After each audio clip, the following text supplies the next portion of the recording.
ये science section में short revision लेकर गया या शॉर्ट वीडियो में रहेगा आप लोगों को। ऐसे ही पर डे छोटा साइंस वो कराते रहेंगे, तो किसी भी एग्जाम के लिए महत्वपूर्ण है। आगे में चलते स्टार्ट करते हैं। HNO3 जिसको कहते हैं नाइट्रिक अम्ल। नाइट्रिक अम्ल का आणविक द्रव्यमान कितना होता है?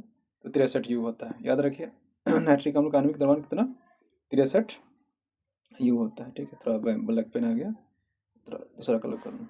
दूसरा है प्रतिवर्ती चाप तंत्रिका तंत्र के किस भाग में बनते हैं? प्रतिवर्ती चाप जो है तंत्रिका तंत्र के किस भाग में बनते हैं? तो मेरुरज्जु में। मेरुरज्जु जो हमारा शरीर का अंग है उसमें यह प्रतिवर्ती चाप तंत्रिका तंत्र किस भाग में बनते हैं? तो मेरुरज्जु में बनते हैं। दूसरा है अवतल दर्पण का वक्रता केंद्र कहाँ स्थित होता है? हम जानते हैं कि अवतल दर्पण में जो होता है वक्रता केंद्र होता है, लेकिन स्थित कहाँ होता है?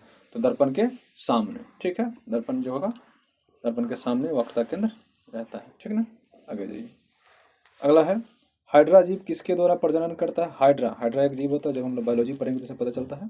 हाइड्रा जीव का प्रजनन होता है मुकुलन द्वारा। मुकुलन द्वारा होता है हाइड्रा जीव का प्रजनन। ठीक है, आगे है अभिसारी प्लेट सीमा की मुख्य विशेषता क्या है? एक अभिसारी प्लेट होती है, जब पढ़ेंगे हम लोग तो अभिसारी प्लेट की मुख्य विशेषता क्या है? तो इसकी मुख्य विशेषता यह है कि प्लेट एक दूसरे के ऊपर आती है। जैसे ये प्लेट हो गया तो इसके ऊपर ये आ जाएगा, इसके ऊपर आ जाएगा, एक दूसरे के ऊपर अभिसारी प्लेट आती है, इसकी ये विशेषता है।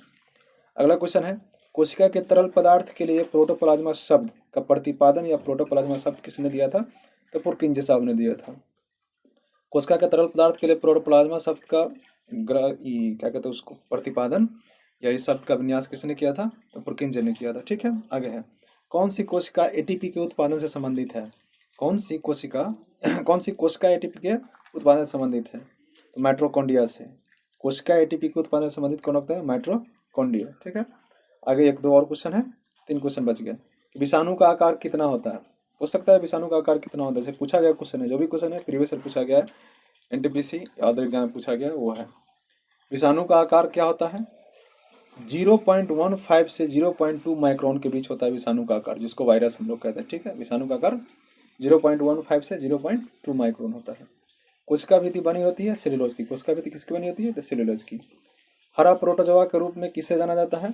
यूग्लिना एक होता है जिसको हरा प्रोटोजोआ भी कहा जाता है। ठीक है, यह आपका आज का साइंस की क्विज 1। ऐसे ही कुछ लाते रहेंगे आपके लिए।